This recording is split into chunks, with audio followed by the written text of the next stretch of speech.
Dr. Kiera Ward. I am an exercise physiologist, sports scientist and health researcher with EduFit, which is an online health and fitness company at the minute, and I've just recently finished my PhD.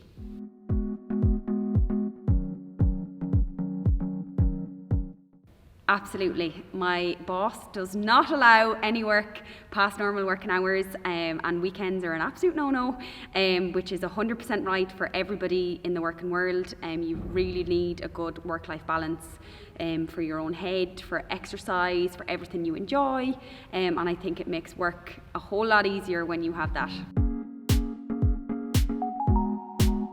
So after I finished my PhD, I was actually lucky enough to be offered the position as an exercise physiologist, and what I did in my PhD was with the European Space Agency on head down tilt bed rest and the physical and metabolic effects of that. So in physical terms, it was like body weight, body composition, muscle strength and fitness, and metabolic terms, it was looking at insulin sensitivity. So you can relate the information that you find in head down tilt bed rest. So it's considered a model of extreme inactivity and sedentary behaviour, and that is what most people have on earth. So say for example office workers and things like that, they would be highly sedentary, and if they don't conduct physical activity in the evening, they're also physically inactive, and the health impacts are essentially the same, just lesser to an extent in daily life than in head down tilt bed rest. So it's great that I can apply my research and my science background to my everyday working life now.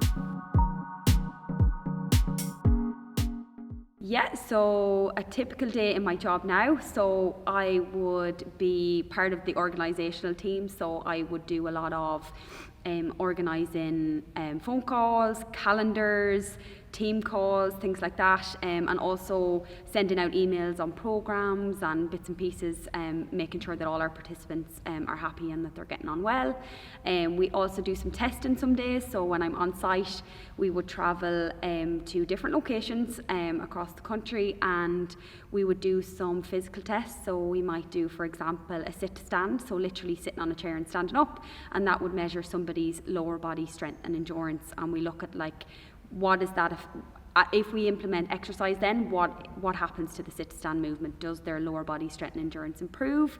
And then we would basically take scientific research as well and put that into presentations and workshops for people during the day and in the evening to help them improve their life. So anything on sedentary behaviour, stress, physical inactivity, all sorts. Sleep is another big one.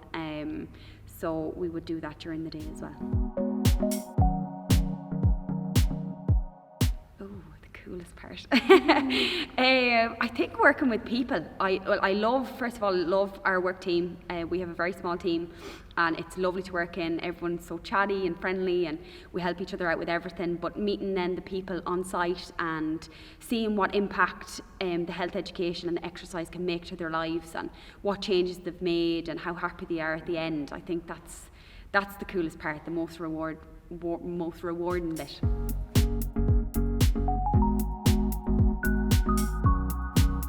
I don't think so. I think so far so good in both my work, and in my PhD probably organising the samples in the freezer was not my favourite.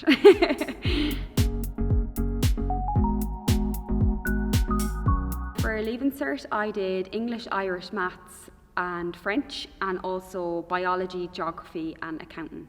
So if PE had been a Leaving Cert subject, I would have definitely dropped accounting, but I had no choice. And I actually didn't do science for my junior cert because it was full. So biology was my first science subject, but I loved anything about the human body, all the physiological systems and things like that. So that definitely was one of my favourites. And maths has been actually really important in my study since. In my degree, so I did sports science with exercise physiology in what was formerly Athlone Institute of Technology, but is now the Technological University of the Shannon.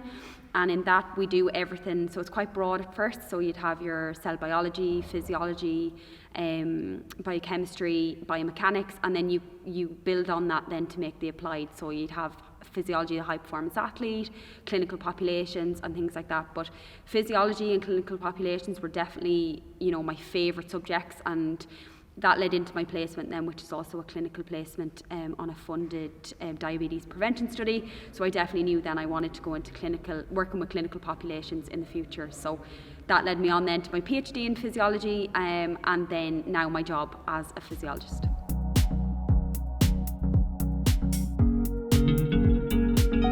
I would say, in academia anyway, it would definitely be handing in the hard copy of my PhD.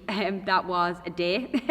That book is a lot of sweat, blood, tears, but we got there in the end, and some of the best moments with my friends that I made along the way. And obviously going to the DLR at the German Aerospace Centre and seeing the bed rest study actually in action, it was unreal. And now is probably working with people and hearing their stories and seeing how we can help, and then them coming back with their happy stories that we have helped, or we've done a little small thing that's changed their life. What I'm doing now, to be honest, I've only been here for less than 12 months, but I just love applying what I've done in research to every day. Again, whether that's sleep, sedentary behaviour, physical inactivity, and giving out the tips of how people can improve their life to improve their overall health and well-being. I love that so far. I think maybe involvement in bed rest studies going forward too, because I love the whole space sector, and that. So yeah, keep doing what I'm doing, I think. I would say someone considering a job in research or a job as a physiologist, I would say you definitely need a strong work ethic. Perseverance is massive in a PhD. Dedication, a love of the topic, good organisation, time management skills, and then in terms of a physiologist, compassion and empathy is so important.